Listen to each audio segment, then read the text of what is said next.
तो दोस्तों सेल्फ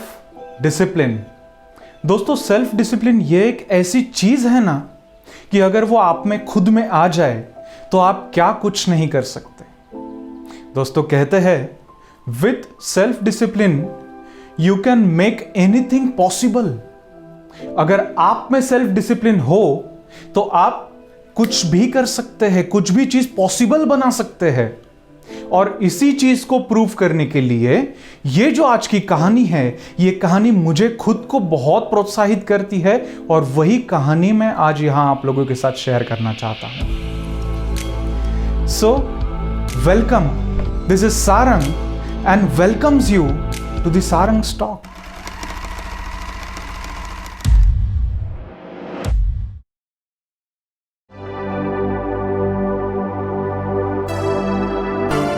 दोस्तों ये कहानी है 1989 की। 1989 में इंडिया वर्सेस पाकिस्तान का टेस्ट मैच लगा हुआ था। ये टेस्ट मैच के दौरान बहुत सारे प्लेयर्स पाकिस्तान वो मैच खेलने गए थे। उस दौरान एक छोटे से 16 साल के बच्चे का भी सिलेक्शन उस मैच में हुआ था। दोस्तों ये पूरी कहानी उसी 16 साल के बच्चे के ऊपर बेस्ड है। ये 16 साल का बच्चा जहां पे हर एक इंडियन प्लेयर, जहां पे हर एक इंडियन जो खिलाड़ी था, इंडियन क्रिकेट टीम का जो खिलाड़ी था, वो हर एक खिलाड़ी हार चुका था। लेकिन उस मैदान में इस 16 साल के बच्चे ने जो परफॉर्मेंस दिया और इंडिया के सामने जो एग्जाम्पल्स क्रिएट किए हैं, ये उसकी एक कहानी है। दोस्तों 1989 की बात है, इंडिया पाकिस्तान टेस्ट मैच लगा हुआ था। ये मैच पाकिस्तान में हो रहा था और उस मैच में ये 16 साल का बच्चा भी परफॉर्म करने वाला था।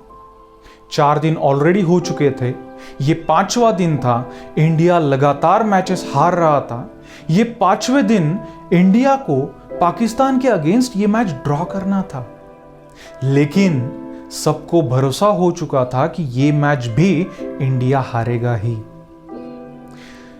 दोस्तों कुछ प्लेयर्स खेलने के बाद एक 16 साल का बच्चा क्रीज पे आता है।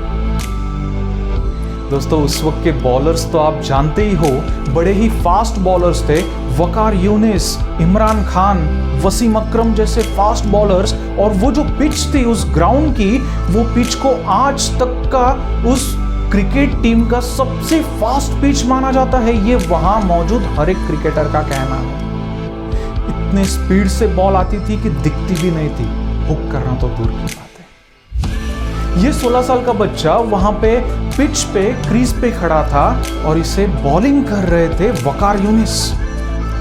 150-160 की स्पीड से बॉलिंग करता था वकार यूनिस उस वक्त। दोस्तों ये 16 साल का बच्चा उस वकार यूनिस को फेस करते हुए क्रीज पे खड़ा था बैटिंग करने के लिए। पहली बॉल डाली गई, फर्स्ट बॉल थ्रो किया गया वकार यूनिस की तरफ से। 150-160 की स्पीड, तेजी से बॉल आके जूम करके आंखों के सामने से निकल गया। ये बच्चा हिट नहीं कर पाया। दोस्तों दूसरी बॉल डाली गई, सेकंड बॉल बाउंसर पड़ी, टप्पा खा के बॉल सीधा उस प्लेयर के नाक पे जाके बैठी। ये 16 साल के बच्चे का नाक फूट गया, खून बहने लगा। उसके शर्ट पे, उसके ग्लोव्स पे, उसके शूज पे, यहां तक कि पिच पे भी खून दिखाई देने लगा। सब लोग डर गए। अपोजिट क्रीज पे नवजोत सिंह सिद्धू था, वो भागते हुए इसकी तरफ आया। उसने स्ट्रेचर के लिए आवाज लगाया। जब तक स्ट्रेचर आता है तब तक वहां का फिजियोथेरेपिस्ट आ गया। तब के फिजियोथेरेपिस्ट के ना 2 ही तरीके थे पेशेंट को ट्रीट करने के, एक तो सैराडॉन और दूसरा आइस बॉक्स। ये फिजियोथेरेपिस्ट आया, उसने उस 16 साल के बच्चे के मुंह में सैराडॉन डाली और उसको आइस बॉक्स लगाते हुए रुई से उसका खून साफ करने लगा। दोस्तों उसका खून इतना बह चुका था, ये बच्चा नीचे पिच पे गिर चुका था। नवजोत सिंह सिद्धू ने इसे देखते हुए कहा कि बेटा आप पवेलियन में चले जाओ, थोड़ी देर आराम कर लो, क्योंकि आपकी अभी खेलने की हालत नहीं है। तब तक ये पेसर्स कम हो जाएंगे, 2-3 घंटे बाद आ जाना। प्रॉब्लम क्या है? अगर आपको ज्यादा प्रॉब्लम लग रहा है तो हॉस्पिटल में चले जाओ, अपना इलाज करवा लो। ये कहते हुए नवजोत सिंह सिद्धू अपोजिट क्रीज पे जाने के लिए निकलता है, दूसरे प्लेयर कौन आ रहा है ये राह देखते हुए वो पलट के अपोजिट क्रीज की तरफ बढ़ता है। और जब वो बढ़ रहा था दोस्तों, तभी उसने ऐसे दो शब्द सुने, वो दो शब्द सुने जिसने इंडियन क्रिकेट टीम की हिस्ट्री बदल के रख दी है। ना कि सिर्फ इंडियन क्रिकेट टीम की, बल्कि पूरे वर्ल्ड की क्रिकेट की हिस्ट्री बदल के रख दी है।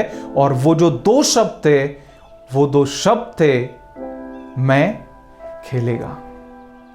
दोस्तों, मैं खेलेगा, ये जो दो शब्द थे ना, ये दो शब्द सुन के नवजोत सिंह सिद्धू जो अपोजिट क्रीज पे जा रहे थे, वो पलट के देखने लगे इस बच्चे की तरफ। ये बच्चा लड़खड़ाते हुए, नाक से रुई लटक रही है, खून अभी तक रुका नहीं है, फिर भी ये बच्चा लड़खड़ाते हुए खड़ा हो रहा है, अपनी बैट संभाल रहा है और वहां से नवजोत सिंह सिद्धू को बोलता है, मैं खेलेगा। दोस्तों, ये सुनकर सब लोग हैरान हो गए। वहां तक बैठा हुआ ऑडियंस ही नहीं, बल्कि टीवी पर देखने वाले जो लोग ये मैच देख रहे थे, सब लोग हैरान थे, सब लोग ये आश्चर्यचकित नजरों से देख रहे थे। दोस्तों, मैच फिर से शुरू किया गया। फिर से सामने वकार यूनिस खड़ा था बॉलिंग करने के लिए, उसकी तरफ से नेक्स्ट बॉल डाली गई। ये बच्चे ने हिट करने का ट्राई किया और हिट करने के साथ साथ इसने दोस्तों डायरेक्टली बाउंड्री क्रॉस कर दी।